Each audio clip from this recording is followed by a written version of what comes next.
Hello aspirant. जब हम PT की ज्योग्राफी की बात कर रहे हैं तो पीटी के ज्योग्राफी में सिलेबस वाला जब वीडियो आप देखोगे तो उसमें एक टॉपिक है भारत एवं विश्व का भौतिक भूगोल और उसके अंतर्गत है पर्वत, पहाड़ियाँ और हिमनद।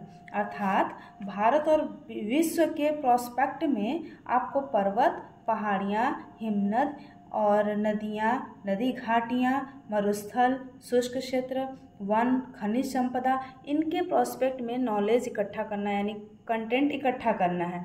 तो यहाँ पे जो टॉपिक है वो है प्रायद्वीपी पठार का। ये जो आपको सिंबल दिए, जो ये शेप दिख रहा है, ये है भारत का प्रायद्वीपी पठार। जब हम प्रायद्वीपी पठार की बात करते हैं तो प्रायद्वीपी पठार दक्षिण में हिंद महासागर से घिरा हुआ है और इसी हिंद महासागर का पूर्वी भाग जो कि बंगाल की खाड़ी कहलाता है तो पूर्वी तट को टच करता है और इसी हिंद महासागर का पश्चिमी जलीय भाग अरब सागर कहलाता है जो कि पश्चिमी घाट को टच करता है। ठीक है, अब देखो नॉर्थ में यदि हम प्रायद्वीपी पठार की बात करें तो नॉर्थ वेस्ट में यह अरावली पर्वत से घिरा हुआ है और जब हम नॉर्थ ईस्ट और ईस्ट की बात करते हैं तब यहाँ पे राजमहल की पहाड़ियाँ, छोटा नागपुर का पठार और इधर चलेंगे मेघालय में तो शिलोंग पठार से है, ये इसकी बाउंड्री बनाता है। ठीक है, चलो अब यदि पूर्वी तट की बात करेंगे तो इधर पूर्वी घाट है, पश्चिम की बात करेंगे तो पश्चिमी घाट। अब ये बाउंड्री बनाती है प्रायद्वीपी पठार की। ठीक है, अब मुख्य मुख्य पर्वत की बात करते हैं। प्रायद्वीपी पठार में उत्तर पश्चिम की तरफ अरावली रेंज है, अरावली रेंज जो गुजरात से लेके दिल्ली तक फैली हुई है। राष्ट्रपति भवन जो हमारा है वो इसी अरावली रेंज की रायसीना हिल्स पर स्थित है। ठीक है, चलो अब अरावली रेंज की बात करेंगे तो यह वर्ल्ड ओल्डेस्ट फोल्ड माउंटेन है, यानी विश्व का सबसे प्राचीन वलित पर्वत है और इस पर्वत श्रृंखला की, ये वलित पर्वत है, इस पर्वत श्रृंखला की सबसे ऊंची चोटी है गुरु शिखर और जो पर्वत है वो है माउंट आबू। इसी माउंट आबू पर जैन धर्म का एक मंदिर है जिसे दिलवाड़ा जैन मंदिर कहा जाता है।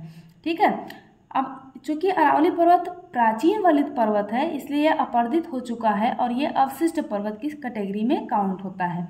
अब अरावली पर्वत के जब पश्चिम में चलेंगे हम तो पश्चिम में तो यह पर्वत श्रृंखला देख लिया और उसके जस्ट बाद थार मरुस्थल मिलेगा जो हरियाणा, कुछ दक्षिण की तरफ पंजाब और गुजरात में फैला हुआ है, लेकिन इसका अधिकांश क्षेत्रफल राजस्थान में है। इस वजह से हम कहते हैं कि थार मरुस्थल कहाँ पे है, राजस्थान में है। नेक्स्ट अरावली के जब पूर्व में चलेंगे तो अरावली के पूर्व में इधर थोड़ा सा साउथ में आने पूर्व में चलेंगे तो साउथ ईस्ट में चलेंगे तो विंध्या रेंज मिलेगा और जस्ट ईस्ट में चलेंगे तो मालवा प्लेट्यू मिलेगा, मालवा का पठार। ठीक है, इसी मालवा के पठार से चंबल नदी निकलती है और इधर साउथ में चलेंगे तो विंध्य श्रेणी है, विंध्य श्रेणी का ही एक भाग है भांडेर श्रृंखला और विंध्य श्रेणी का ही एक भाग है कैमूर श्रृंखला। ठीक है, और इसी विंध्य श्रेणी की सबसे ऊंची चोटी की बात करेंगे तो सद्भावनी है जो मध्य प्रदेश में अवस्थित है। विंध्य श्रेणी के दक्षिण में एक नदी बहती है, नाम है नर्मदा, जो भ्रंश घाटी से बहती है और विंध्य पर्वत जो है वो भ्रंश पर्वत का उदाहरण है।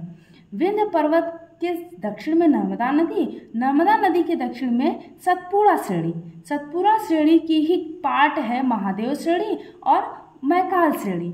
मैकाल श्रेणी की सबसे ऊंची चोटी है अमरकंटक। अमरकंटक से दो नदी निकलती है, एक उत्तर की तरफ जाती है जो सोन है और गंगा में मिल जाती है, दूसरा पश्चिम की तरफ बहती है जो नर्मदा है। अर्थात नर्मदा नदी सतपुड़ा और विंध्य श्रृंखला के मध्य फ्लो होती है।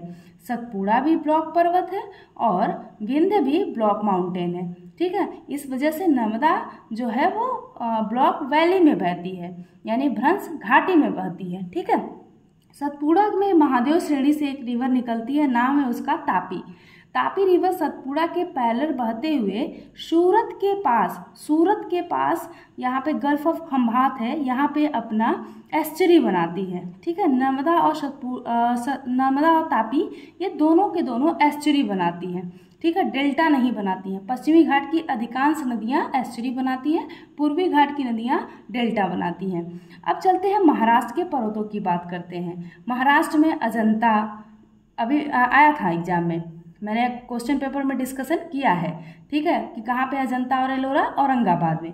अजंता, गाविलगढ़ और यहाँ पे त्रयंबकेश्वर से ही गोदावरी नदी निकलती है। और शतमाला श्रेणी, एलोरा श्रेणी, एलिफेंटा श्रेणी, बालाघाट पर्वत श्रृंखला, हरिश्चंद्र पर्वत श्रेणी, ये सब। हरिश्चंद्र की सबसे ऊंची चोटी है कलसूबाई। महाबलेश्वर से कृष्णा नदी निकलती है, ठीक है। अब ये इतने पठार कहाँ पे हैं? महाराष्ट्र में है। महाराष्ट्र में दो दर्रे भी हैं। एक दर्रा है भोरघाट दर्रा, दूसरा है ये थालघाट दर्रा। जो थालघाट दर्रा है ये मुंबई से नासिक को जोड़ता है, और ये जो भोरघाट दर्रा है ये मुंबई से पुणे को जोड़ता है, ठीक है। अब चलेंगे कर्नाटका में। कर्नाटका में जब बात करेंगे तो किष्किंधा पर्वत और अंजनी पर्वत, कुद्रेमुख पर्वत, ब्रह्मगिरी पर्वत, बाबा बुदन पहाड़ी, और यहाँ पे देखो ब्रह्मगिरी है। अब ब्रह्मगिरी से एक नदी निकलती है, कौन सी? कावेरी नदी, ठीक है। अब 3 नदियाँ हो गई, त्रयंबकेश्वर से गोदावरी, महाबलेश्वर से कृष्णा और ब्रह्मगिरी से कावेरी। ये कर्नाटक के पर्वत श्रृंखला हो गए। अब इस वाले हिस्से को पश्चिमी घाट कहते हैं, इस वाले हिस्से को पूर्वी घाट कहते हैं। पश्चिमी घाट और पूर्वी घाट कहाँ पे आके मिलते हैं? नीलगिरी पर्वत श्रृंखला पर। नीलगिरी पर्वत श्रृंखला के पास ही एक दर्रा है जिसका नाम है पालघाट दर्रा। ये ट्राई जंक्शन है। ट्राई जंक्शन का मतलब कि यह 3 राज्यों को जोड़ता है, कर्नाटक को, केरल को, तमिलनाडु को, ठीक है। अब नीलगिरी में एक ट्राइब रहती है टोडा ट्राइब, ठीक है। और नीलगिरी की जो हाईएस्ट पीक है वो है डोडा बेटा, ठीक। नीलगिरी के साउथ में आएंगे तो मिलेगा अन्नामलाई श्रृंखला। अन्नामलाई की सबसे ऊंची चोटी है अन्नाईमुडी। अन्नाईमुडी की ऊंचाई है 2695 मीटर, ठीक है। अब अन्नामलाई के साउथ में कार्डमम हिल्स मिलता है। कार्डमम हिल्स और अन्नामलाई के बीच में एक दर्रा है जिसे कहते हैं सेनकोट्टा दर्रा, और ये सेनकोट्टा दर्रा केरल को तमिलनाडु से कनेक्ट करता है, ठीक है। एकदम सदर्न पॉइंट में एक माउंटेन है महेंद्रगिरी। एक महेंद्रगिरी आपको उड़ीसा में मिलेगा, एक महेंद्रगिरी जो है वो साउथ पॉइंट में तमिलनाडु में मिलेगा। जब हम पूर्व में चलते हैं तमिलनाडु में तो अगस्तमलाई पर्वत श्रृंखला भी यहाँ पे मिलती है, ठीक है। उसके बाद जब चलो पूर्वी घाट की बात करते हैं। पूर्वी घाट में जब चलोगे तो आंध्र प्रदेश की बात करेंगे, आंध्र प्रदेश और तेलंगाना की, तो तेलंगाना में तेलंगाना पठार मिलेगा। उसके बाद आंध्र प्रदेश में शेषाचलम श्रृंखला मिलेगा, नल्लामल, वेलिकोंडा, पालकोंडा, जावदी, सेवराय, पालनी, ठीक है। इसी पालनी पे कोडई कनाल हिल स्टेशन स्थित है, ठीक। ये बात हो गई। ये जो जावदी और शेवराय है ये तमिलनाडु में है, और ऊपर चलेंगे नल्लामल, वेलिकोंडा, पालकोंडा, शेषाचलम ये आंध्रा में है, ठीक है। अब उड़ीसा की बात करते हैं। उड़ीसा में चलेंगे तो महेंद्रगिरी पर्वत श्रृंखला यहाँ पे मिलेगा, फिर मलयगिरी भी यहीं पे मिलेगा, ठीक है। अब गड़जात भी इधर उड़ीसा और छत्तीसगढ़ के बाउंड्री वाले सेक्शन में मिलता है। छत्तीसगढ़ की बात करेंगे तो इधर रामगढ़ हिल्स मिलेगा और दंडकारण्य मिलेगा। इसी दंडकारण्य से महानदी निकलती है, महानदी जो इधर चिल्का झील के नॉर्थ में अपना डेल्टा बनाती है, ठीक है। इसी पे एक डैम है हीराकुंड डैम जो भारत का सबसे लंबा डैम है। इसके नॉर्थ में चलेंगे तो यही गड़जात है और मलयगिरी। फिर झारखंड में चलेंगे तो छोटा नागपुर पठार और राजमहल की पहाड़ियाँ। अब ये प्रायद्वीपीय पठार खत्म हुआ। अब ये प्रायद्वीपीय पठार जो है ये शिलांग पठार से मुख्य प्रायद्वीपीय पठार ये है, और ये है शिलांग पठार। यहाँ से बीच में देखेंगे आप बांग्लादेश है, तो बांग्लादेश में ये धाराएं दिख रही हैं, ये नदियाँ हैं। इधर से जमुना आ रही है और इधर से आ रही है पद्मा। तो ये नदियाँ जो हैं अपने साथ सेडिमेंट लाई और यहाँ पे प्लेन एरिया बना दी। तो इसी वजह से चूंकि हिमालय का निर्माण हुआ तो यहाँ पे फॉल्ट हो गया, यानी गैप हो गया। इस गैप को मालदा गैप कहते हैं। इसी मालदा गैप की वजह से ये श्रृंखला यानी मुख्य प्रायद्वीप और शिलांग पठार अलग हो गए। शिलांग पठार में 3 मुख्य श्रृंखलाएं हैं, गारो हिल्स, खासी हिल्स, जयंतिया हिल्स। गारो हिल्स में ही नोकरेक वाइल्ड लाइफ सेंचुरी है, बायोस्फीयर रिजर्व भी है ये।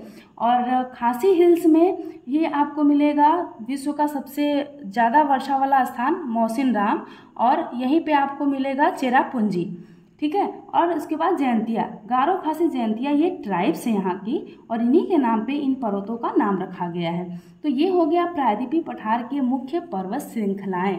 और ये जो आपको दिख रहा है त्रिभुज जैसा, ये है सुंदरवन डेल्टा, ठीक है। सुंदरवन डेल्टा जो गंगा और ब्रह्मपुत्रा के ड्रेनेज सिस्टम से यहाँ पे लास्ट में बे ऑफ बंगाल में गिरने से पहले ये नदियाँ डेल्टा बनाती हैं, ठीक। ये हो गया, ये पीईटी के लिए है, चूंकि केवल फैक्चुअल है, तो ये स्पेशली किसके लिए है, पीईटी के लिए है, ओके।